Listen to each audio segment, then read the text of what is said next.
একটু চা দাও। বললাম না সারাদিন চা খেলে হবে না, একটু গরম জলে নুন দিয়ে এরকম করে গার্গিল করো, ঠিক হয়ে যাবে। ও বৌদি কেমন আছো? ভালো নেই গো। ও ঠান্ডা লেগেছে? আচ্ছা শোনো, তুলসী পাতা, বাসক পাতা, এক কুচি আদা আর মধু দিয়ে রস করে খাবে, দেখবে তোমার গলা এরকম থেকে এরকম হয়ে যাবে।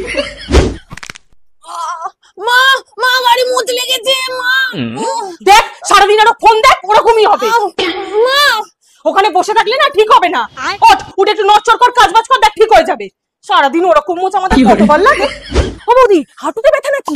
আরে শোনো, একটু কালো জিরে, রসুন, সর্ষের তেলে ভালো করে গরম করবে, করে মালিশ করবে। একটু চা দাও না, মাথা যন্ত্রণা করছে। হ্যাঁ মা, আমারও মাথাটা ভীষণ যন্ত্রণা করছে। আরে চাই কিছু হবে না, তোমার গ্যাস মাথায় উঠে গেছে। বেশি করে জল খাও, আর আজ থেকে রাতে দুধ খাবে না। তাহলে আমিও আজ থেকে দুধ খাবো না। বস এখানে, মাথায় চপচপ করে তেল মাখিয়ে দিচ্ছি, দেখবি মাথা যন্ত্রণা কোথায় গায়েব হয়ে যাবে।